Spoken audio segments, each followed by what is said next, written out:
દીવના ખોખલામાં એક યુવાન ઉપર છરીના ઘા મારી હુમલો. યુવાનને ગંભીર ઈજા થતાં સારવાર અર્થે ખસેડવામાં આવ્યો. દીવ સરકારી હોસ્પિટલમાં સારવાર અર્થે ખસેડાતા ત્યાંથી રિફર કરી ઉના આઈસીયુમાં રાખવામાં આવ્યો. દીવમાં રાજકીય દબાણને લઈ ફરિયાદ નોંધાવતા પોલીસે 3 આરોપીના નામ ન નાખતા આવ્યો પરિવારજનોનો આક્ષેપ. દીવ સરકારી હોસ્પિટલના ડોક્ટરની ગોરબેદરકારીનો પણ પરિવારનો આક્ષેપ. દર્દીની હાલત ગંભીર હોવા છતાં સારવાર પણ ન મળતા યુવાનને ઉના રિફર કરે. હાલ પોલીસ દ્વારા યોગ્ય પગલાં લેવામાં આવે તેવી માંગ. દીવ બંદર ચોક વિસ્તારમાં દુકાન ખાલી કરાવવાની અદાવત હોવાની પરિવારજનોએ જણાવ્યું. બ્યુરો રિપોર્ટ ગિરનાર અવાજ ન્યૂઝ દીવ. તમારું નામ પરિચય? મારું નામ હરીફભાઈ સતારભાઈ સુમરા. આજભાઈ, તમારી માટે એક વ્યક્તિ દ્વારા હુમલો કરવામાં આવ્યો છે. કઈ અદાવતના કારણે હુમલો કરવામાં આવ્યો છે? દીવમાં અમારી દુકાન છે, એ બાબતે એક ચિંતન ખાખડી કરીને છે ને એ દુકાનો ખાલી કરવા માંગે કે ગુજરાતવાળા કોઈ દીવની અંદર જોઈએ નહીં. બરાબર, એ બાબતે પહેલાં એ મેટલ થઈ ગઈ હતી, એટલે મારામારી કંઈ નથી થઈ, બોલાચાલી થઈ હતી.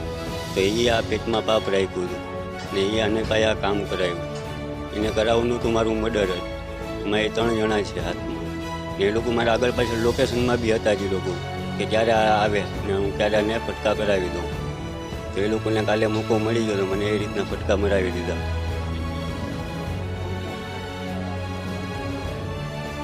હુમલો કરવામાં ઓલો હતો આપણે ધ્રુવ. બીજો હુમલો કરવામાં એક ખાલી ધ્રુવ જ હતો છોકરો, ને હુમલો કરાવવામાં બીજા 3 જણા છે.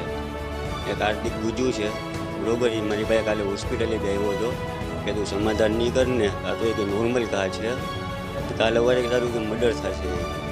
હાર્દિક ગુજુ ને વિજયભાઈ બંપનાવાળાનો છોકરો, 2 જણા મને એ રીતના કહેતા હતા. ખાખડીયા નહોતો આવ્યો, ચિંતન ખાખડી, 2 મને એ રીતના કહેતા હતા. ચિંતન ખાખડીએ ફોન કરાવ્યો હોય મારા ભાઈને, એને એ ધમકી દેતા હતા. મારી માંગી છે કે આ 4 ઉપર કાયદેસરની કાર્યવાહી થવી જોઈએ ને દીવ પોલીસ એ લોકોના હારે છે, બરોબર. દીવ પોલીસ કોઈ જાતનું ઓલું નથી લેતી. કાલે બી અહીંયા આવ્યા તો બી એ લોકોએ કેસ બેસ કંઈ લખ્યું નહીં કે મારી સાઇન બાઇન કોઈ વસ્તુ લીધી નહીં. મેં એ લોકોના નામનું ને કીધું હતું કે એ નહીં કે ને એ કહીને એ રીતના વયા ગયા. ફરિયાદ એ લોકોએ હજુ સુધી લીધી જ નથી મારી પાસેથી. અહીંયા 2 એવા લખીને ભાગી ગયા. નહીં, એ 3 ના ન લેખાય. 3 ના નામનું કીધું તો એ ભાગી ગયા.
છે